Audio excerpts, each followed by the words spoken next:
This is Chris Cicchinelli, and hey, welcome to The Secret Is You. And today we're going to be talking about one of my favorite subjects, which is money. You know, I always think about money, money, money, money. What was that song? I mean, who was that song actually by? Eddie Money, was it? Is that who it was? Money, money, money. All I remember is Michael J. Fox and that song when he goes and all of a sudden he's going from the farm town or wherever the heck he is from. And next thing you know, he's out there in Wall Street trying to get on and trying to pull off big deals, wheeling and dealing and making some things happen. Who was that? Who was that was that? ABBA. Who was it? ABBA. ABBA was money, money, money. Anyway, we're going to talk about that because I think a lot of people comes up, especially today, especially the world that we're living in. We have so many still millions and millions of Americans still, on the unemployment line. So many people that are, trying to figure out different ways to make money, different ways that they can go out there. When I think about this, I also think about the ways you attract money, but I also think there are several different ways to do this. Now, one of my favorite people out there, if you haven't followed, is Gary V. Gary V could be one of the more true people that are out there on the internet that's actually talking and also on social media. Gary V, why I love him so much is he talks about there's so many different ways to make money, but people are truly not looking for it. People are not attracting it. They're not going after it. Most people sit back and they think about it, they talk about it, but nobody actually does the efforts or actions to get it, right?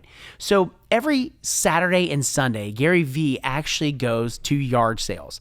Now, this is the thing. He does his homework, which I think if you're going to make money, you need to make sure you're doing your homework. That's number one. Where do you feel that you can go make money? Where are opportunities out there that nobody else is playing in? Where are opportunities that nobody else wants to do? Because most of the time what I see where people making money is the most money or the people that make the most are doing the uncomfortable activities. You've heard me say that prior in the past. I think the people that kind of understand that living uncomfortable will give them that comfortable lifestyle are the ones that are going to succeed the most. But Gary V goes and he literally is going to yard sales. So he will go, he has some things in mind that he's going to be doing. He gets on the internet, he finds out, like he sees like maybe it's an Avenger, it's an Iron Man, it's boxed up, it's in its original package. He goes to the yard sale, finds the yard sale and literally finds something that most people would sell for $1 because they want to clear it out and they're like, look, I don't want this junk in my house anymore and I want to get rid of it and I'll sell it for $2, which online, guess what? Or if you're a collector, if somebody would just take the time to go research this stuff, would find out that Avenger was worth $150. And all he has to do, pick it up for $2 to $3, go there and sell it for, $50 or $100. Next thing you know, he's got a $48 to $98 return on his money.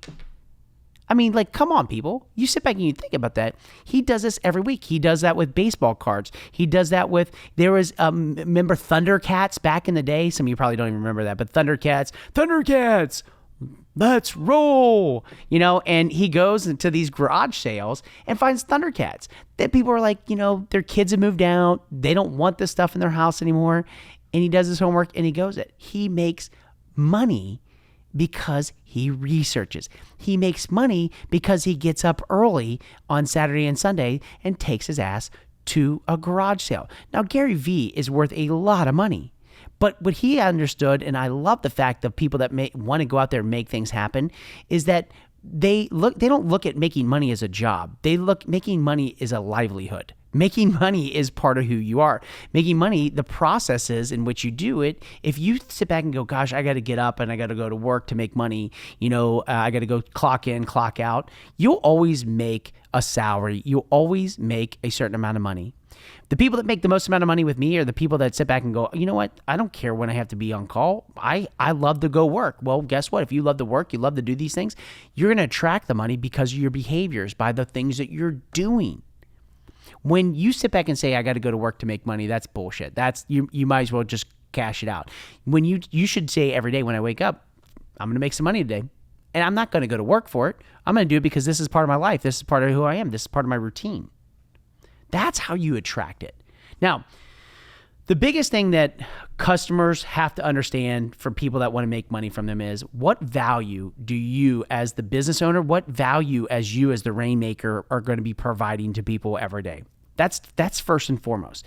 So You sitting here listening to me today have to sit back. Now, if you're in the car, don't take out a pen and a piece of paper right now. You could just kind of go home, replay this, and then do it another time. If you're jogging, running, doing the same thing, do it when you get home. Just replay this. But the first thing that you have to do, if you're sitting here at your desk right now, if you're sitting at your kitchen counter right now, I want you to go ahead and write this down. Number one, if you want to attract money, what value are you providing to the people that you're going to make money from?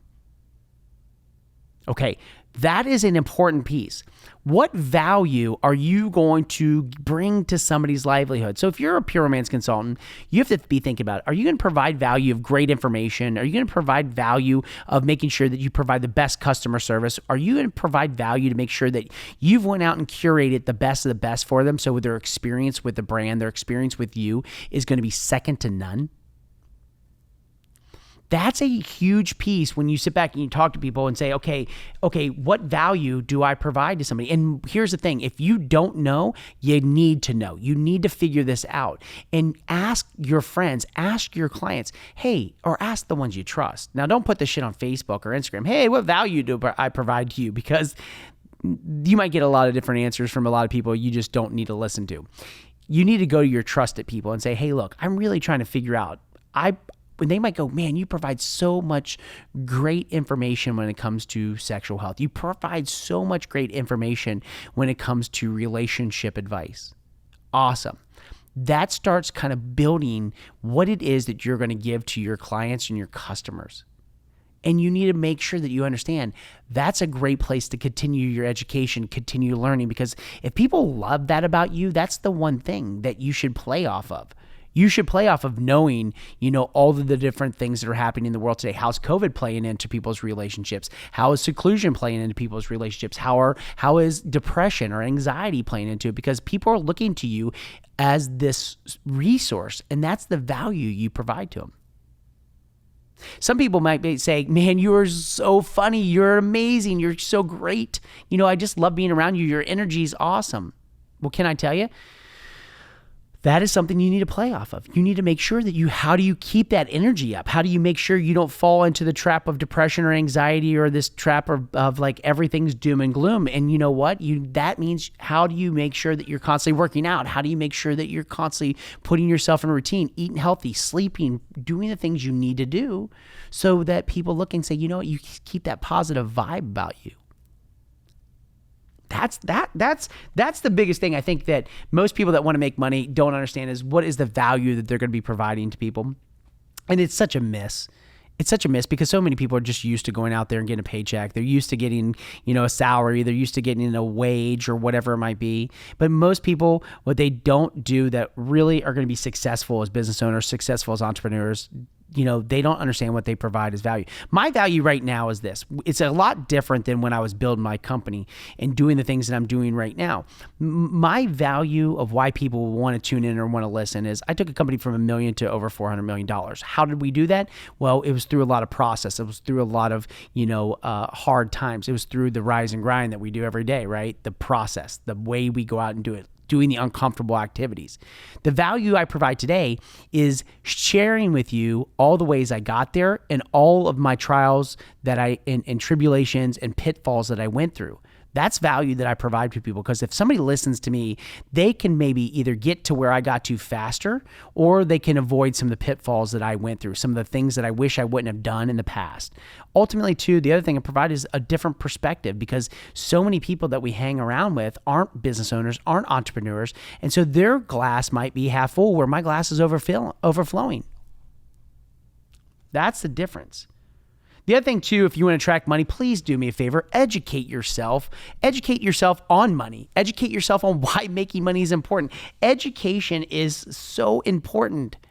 It's so important that you have to continue to keep your mind sharp. We as human beings, we need to constantly keep feeding our brain. We need to constantly keep growing and learning. And I see too many people that say, you know what?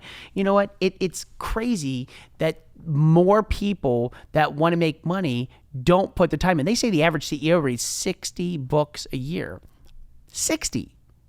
Well, Who's the highest paid person typically in an organization? The CEO. Well, why the hell does the CEO got to read all those books then? Because if you want to stay sharp and you want to continue to keep making more, you need to continue to keep feeding the brain. You got to keep feeding the soul.